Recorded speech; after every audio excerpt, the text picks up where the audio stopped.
Hello friends, नमस्कार। एक बार फिर से आप सभी का स्वागत है आपके अपने यूट्यूब चैनल भोजेंद्रा क्लासेज में।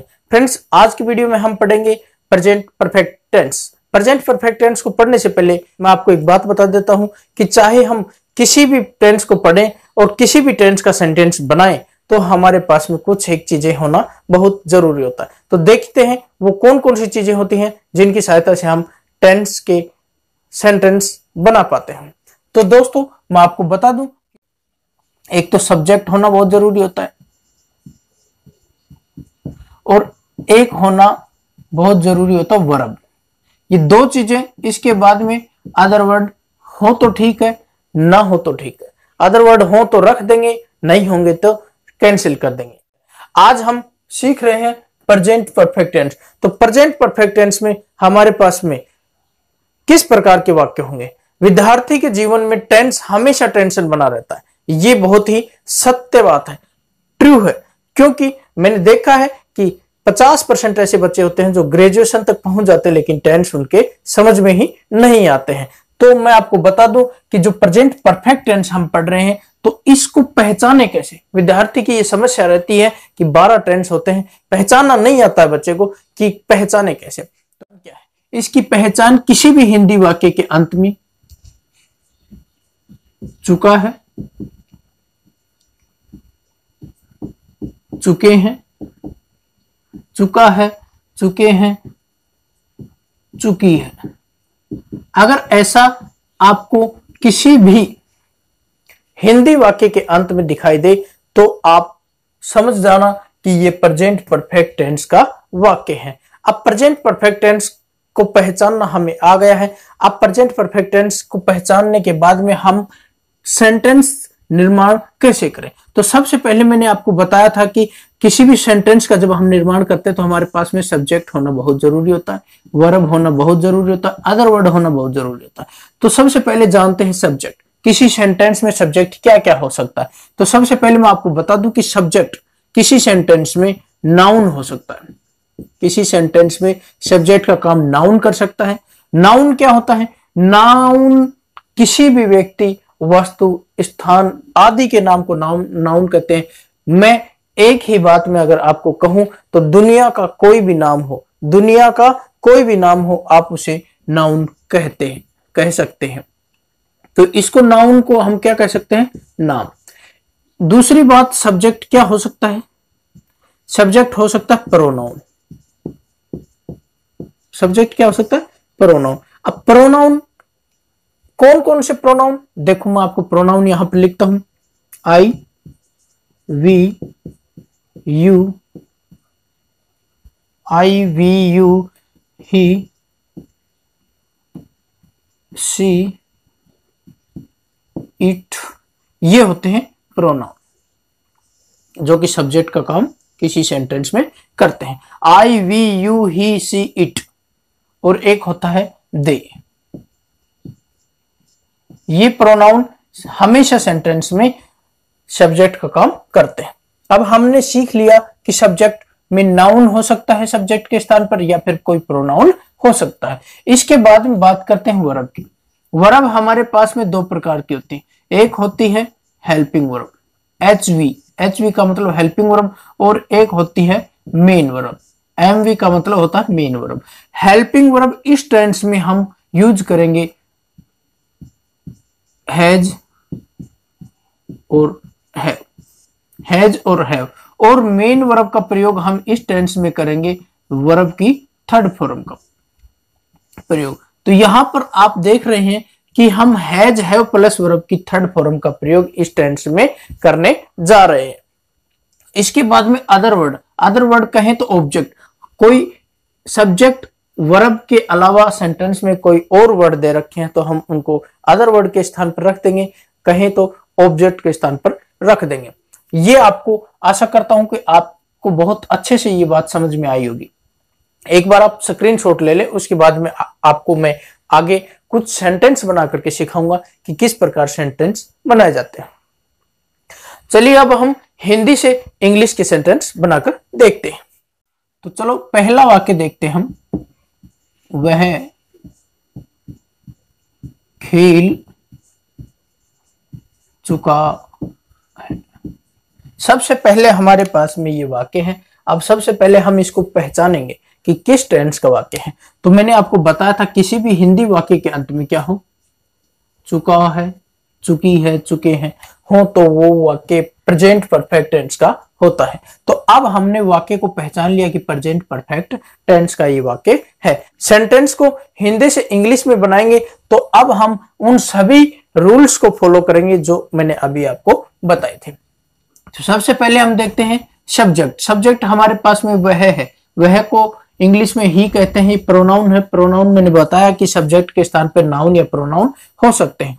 तो अब यहां पर आप देखेंगे कि यहां पर ही सब्जेक्ट है, ही के साथ में मैंने बताया था कि हैज रूप में करेंगे। देखो वाक्य हम बना रहे हैं सिंपल। सिंपल वाक्य को बनाने के लिए देखो, सिंपल वाक्य को बनाने के लिए हमारे पास में subject plus helping verb plus main verb plus object, इस प्रकार से सिंपल वाक्य हम बना सकते हैं। तो सबसे पहले हमारे पास में सब्जेक्ट होगा ही।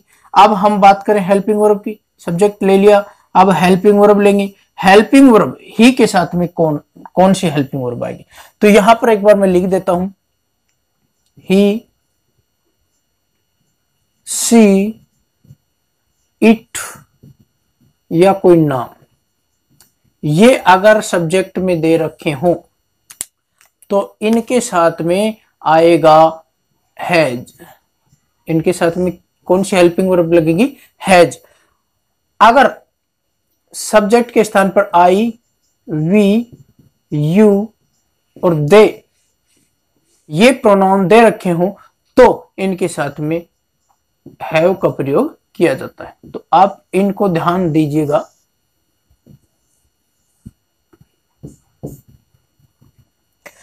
अगर सेंटेंस में सब्जेक्ट के स्थान पर ही, सी, इट या कोई नाम हो तो हैज हेल्पिंग वर्ब का प्रयोग करेंगे। अगर सेंटेंस में सब्जेक्ट के स्थान पर आई, वी, यू, दे प्रोनाउन हो तो उसके साथ में हेल्पिंग वर्ब हैव का प्रयोग हम करेंगे। तो यहां पर आप देख रहे हैं कि यहां पर सब्जेक्ट के स्थान पर ही प्रोनाउन है, ही है, तो ही के साथ में अब यहां पर आप देखेंगे कि ही के साथ में किसका प्रयोग किया जाता है, हैज का प्रयोग किया जाता है। तो यहां पर हम लिख देंगे हैज।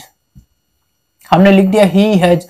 अब वर्ब क्या है, वर्ब है खेलना, वर्ब है खेलना। खेलने को कहते हैं प्ले, खेलने क्या कहते हैं, प्ले। लेकिन प्ले तो वर्ब की फर्स्ट फॉर्म है और इसमें मैंने आपको बताया था कि वर्ब की कौन सी फॉर्म लगाई जाती है, वर्ब की थर्ड फॉर्म। तो ये वर्ब की थर्ड फॉर्म प्ले की क्या हो जाएगी, थर्ड फॉर्म प्लेड। ये वर्ब की थर्ड फॉर्म का प्रयोग हमने यहां पर किया है, मैंने लिख दिया है। ऐसे ही अगर इसका हम नेगेटिव वाक्य बनाए तो नेगेटिव वाक्य बनाने के लिए एन का मतलब होता है नेगेटिव। यहाँ एस का मतलब सिंपल वाक्य था, अफर्मेटिव था। ए भी लिख देता हूं, ए का मतलब अफर्मेटिव या फिर इसको हम सिंपल कहें। दूसरा हमारा नेगेटिव वाक्य, नेगेटिव वाक्य में subject plus helping verb plus note plus main verb और प्लस अदर वर्ड या ऑब्जेक्ट हम लिख सकते हैं। तो अब इसका नेगेटिव वाक्य हम बनाएंगे तो ही सब्जेक्ट हो गया, इसके बाद में हेल्पिंग वर्ब लेंगे, हेल्पिंग वर्ब हमारे पास में हैज, इसके बाद में हेल्पिंग वर्ब के बाद में नोट लगाएंगे, नेगेटिव है तो नोट, इसके बाद में मेन वर्ब लगाएंगे, मेन वर्ब हमारे पास में प्ले की थर्ड फॉर्म प्लेड हो जाएगा और इसके बाद में अगर अदर वर्ड या ऑब्जेक्ट है तो लगा देंगे, नहीं तो वहां वाक्य पूरा हो जाएगा। यहां पर हमने प्लेड, ये वाक्य फिनिश हो गया, यहाँ पर पूरा हो गया, नेगेटिव वाक्य बनाया। इसी प्रकार से हम इसका अगर हम इंटरोगेटिव वाक्य बनाए तो इंटरोगेटिव वाक्य में क्या होता है कि हेल्पिंग वर्ब जो होती है वो सबसे पहले लिखी जाती है। हेल्पिंग वर्ब यहां पर हमने लिख दी हैज, सब्जेक्ट हमारे पास में था ही, हैज ही, वर्ब थी, मेन वर्ब थी प्ले और इसका थर्ड फॉर्म प्लेड।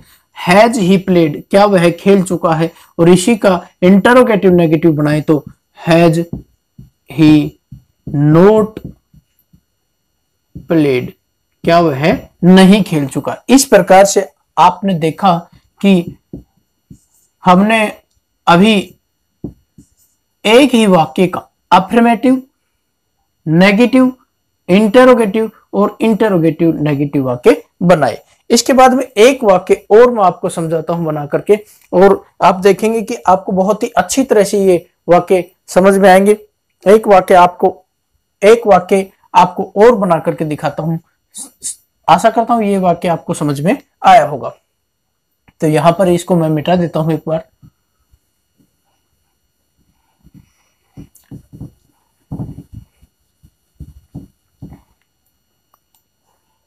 दूसरा वाक्य है,